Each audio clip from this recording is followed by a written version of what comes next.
Hello और नमस्ते दोस्तों, कैसे हैं आप सब? मैं आज आपको बहुत ही एक इम्पोर्टेंट ऐसा डॉक्यूमेंट बताने वाला हूँ, जिससे आपका वीज़ा पक्का हो सकता है। कौन सा है वो डॉक्यूमेंट? उसे बोलते हैं हम रिज़्यूमे या सीवी। अब ये सीवी आपके बारे में सब कुछ बताता है, आपके एजुकेशन से लेके आपका वर्क एक्सपीरियंस एटसेट्रा। और इसको सबसे पहले देखते ही कॉन्सुलेट ऑफिसर डिसाइड कर सकता है कि आपको वीज़ा देना है या नहीं देना है। ठीक है? मैंने जो वीज़ा इंटरव्यू के लिए जो अपना सीवी प्रिपेयर किया था और उसमें क्या-क्या पॉइंट्स थे, वो मैं शेयर करने वाला हूँ आपके साथ। ठीक है? ताकि आप भी अपने रिज़्यूमे को उस तरीके से बना सकें या सीवी को उस तरीके से बना सकें, ताकि आपकी काफ़ी ज़्यादा हेल्प हो जब आप इंटरव्यू के लिए जाते हैं वीज़ा के लिए। ठीक है? अब इस वीडियो को पूरा आप एंड तक देखिएगा, क्योंकि इसके अंदर बहुत ही ज़्यादा इंपॉर्टेंट पॉइंट्स डिस्कस करने वाला हूँ मैं, और मैं आपके साथ बाद में शेयर करूँगा अपना अपडेटेड रिज्यूमे। ठीक है? उसका एक फॉर्मेट शेयर कर दूंगा आपके साथ, जिसके हेल्प से आप अपना खुद का रिज्यूमे बना सकते हैं, अपडेट करके अपने डिटेल्स वगैरह डाल के। राइट? मैं वो शेयर करूंगा आपके साथ ईमेल वगैरह पर। लेकिन उससे पहले इस वीडियो को लाइक कीजिए, चैनल को सब्सक्राइब कीजिए और ज़्यादा से ज़्यादा शेयर करिए सबके साथ, ताकि सब में अवेयरनेस आए कि कौन से की पॉइंट्स को हमारे को मद्देनज़र रखना है जब भी हम एक रिज्यूमे या एक सीवी बनाते हैं। राइट? तो चलिए आगे चलते हैं।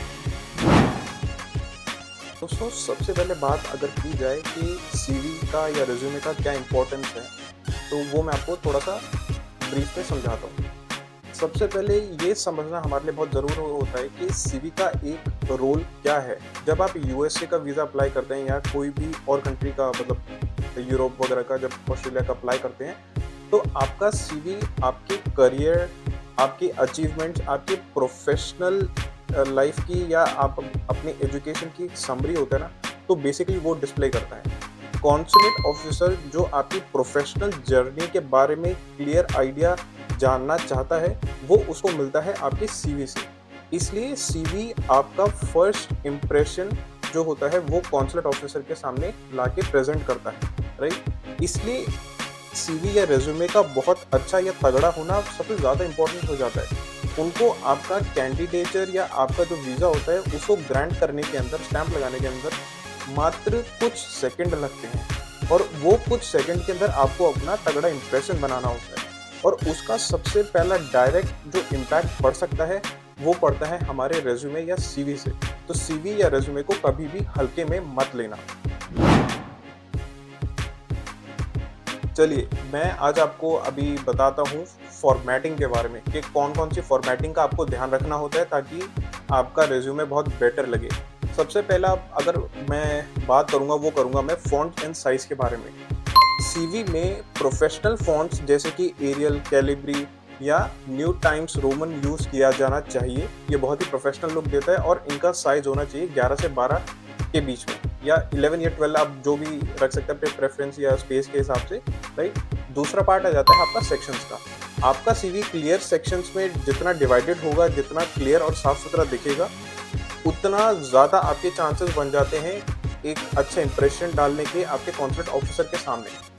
तीसरी बात जो मैं इसमें बताना चाहता हूँ, वो है लेंथ की। सीवी 1 या 2 पेज से ज़्यादा लंबा नहीं होना चाहिए, सिर्फ उसके अंदर रेलेवेंट इन्फॉर्मेशन आनी चाहिए। मैंने कुछ अपने फ्रेंड्स का या कोलीग्स का भी देखा था सीवी, तो उसके अंदर मेरे को एक बात कॉमन लगी कि उन्होंने इररेलेवेंट इन्फॉर्मेशन और इररेलेवेंट एक्सपीरियंसेस काफ़ी ज़्यादा डाल रखे थे, जिससे वो कम से कम कई जनों का तो 6 पेज तक गया था सीवी। इस वजह से कई बार जो कॉन्सुलेट ऑफिसर होता है, वो इंटरेस्टेड नहीं होता आपका सीवी देखने में। वो देखते ही बोलता है, यार 6 पेज क्या करना है इसका। वो 1 या 2 पेज को मैक्सिमम कंसिडर करेंगे। राइट? तो इसका आपको ध्यान रखना होता है। अब अगर मैं बात करूँ स्ट्रक्चर का, राइट, तो मैं आपको बताना चाहता हूँ कि सीवी का जो एक स्ट्रक्चर होता है, उसमें क्या होना चाहिए और क्या-क्या रेलेवेंट चीज़ होनी चाहिए उसके अंदर। राइट? सबसे पहला आ जाता है आपका हेडर। इसमें आपका नाम, कॉन्टैक्ट डिटेल्स, अगर आप लिंक्डइन पे हैं तो लिंक्डइन प्रोफाइल का लिंक होना चाहिए उसके अंदर। राइट? दूसरी बात आ जाती है आपकी समरी की। यहाँ पर आप अपने करियर का एक शॉर्ट समरी डाल सकते हैं। राइट? जिसमें आपकी की स्ट्रेंथ और अचीवमेंट्स मेंशन्ड हो। राइट?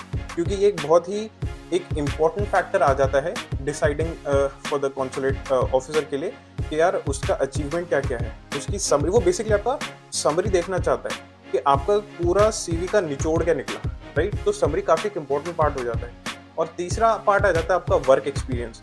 रीसेंट जॉब से शुरू करते हैं तो पिछली 3-4 जॉब की लिस्ट आप दे दीजिए, उसके अंदर आपकी जो भी रिस्पॉन्सिबिलिटीज़ थी उसके अंदर वो थोड़ा बहुत आप मेंशन कर दीजिए, और अपने ईयर वगैरह कौन सी ड्यूरेशन वगैरह कैसे कैसे करा आपने, ठीक है? आप स्क्रीन पे भी देख सकते हैं उसके एक छोटे से एग्जांपल वगैरह। बाकी तो मैं आपके साथ अपना सीवी भी शेयर करूँगा, टेम्पलेट शेयर करूँगा, जिससे आपको सिर्फ अपनी डिटेल्स भरनी होगी और आपका सीवी रेडी हो जाएगा ऑलमोस्ट। तो उसके लिए आप मुझे ईमेल करिएगा, राइट?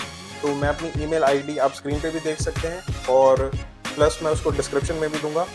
प्लस आपके जो भी क्वेश्चंस होंगे उनको भी सॉल्व करता रहता हूँ। अभी तक तो काफ़ी बहुत ज़्यादा लोगों के क्वेश्चन सॉल्व हो चुके हैं मेरे से।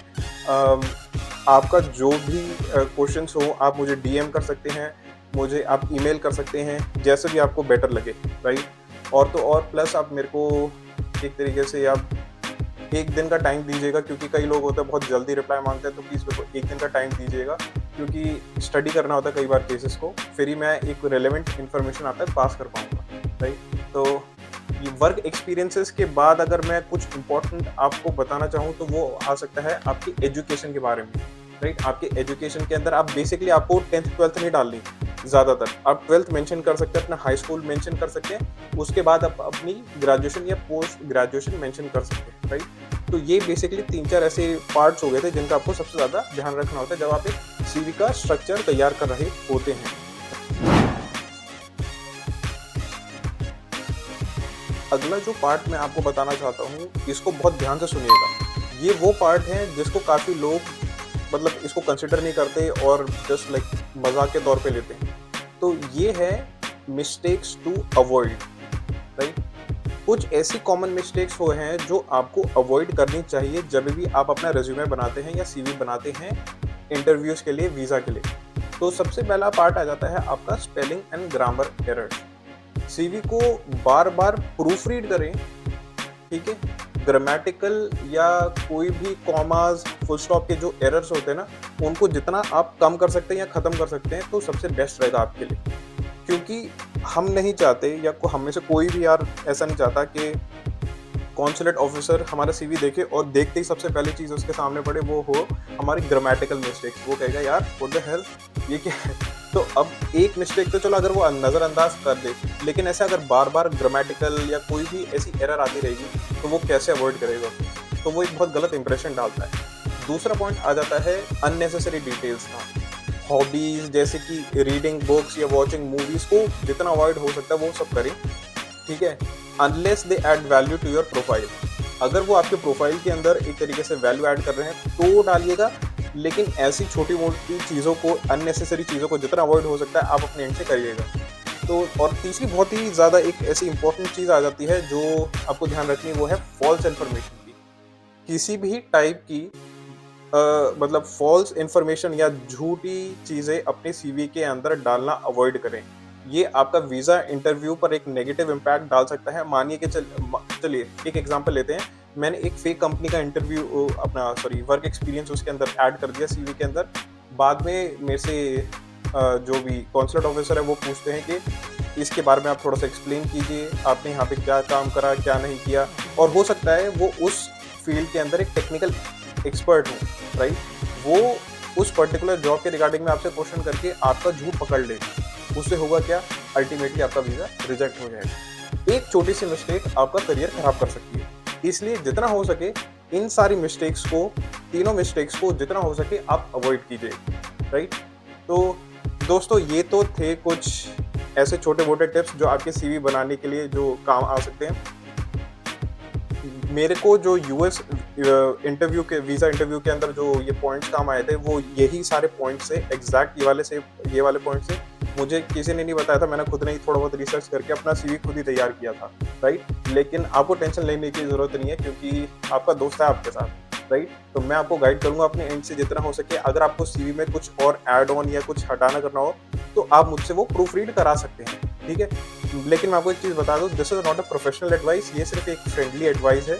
तो मैं एक जस्ट एज अ फ्रेंड आपको एडवाइस कर सकता हूँ कि यार ये ऐड कर दो, ये हटा दो, लेकिन इस तरीके का इसको एक प्रोफेशनल एडवाइस मत मान लेना, राइट? तो आपका सीवी आपका बेसिकली पहला इंप्रेशन होता है, तो इसे प्रोफेशनली बनाना बहुत ज़रूरी हो जाता है। और अगर आपको बहुत डिटेल वगैरह के अंदर जाना है, अपने पर्टिकुलर केस से रिलेटेड सीवी तैयार करना है, तो आप एक इमिग्रेशन एक्सपर्ट को हायर कर सकते हैं उसके लिए भी, राइट। तो आई होप आप सबको ये वीडियो बहुत पसंद आई हो।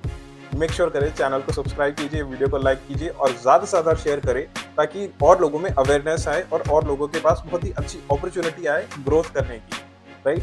मैं हूं आपका दोस्त देसी ऋषु ट्रैवल्स। मिलते हैं नेक्स्ट वीडियो में।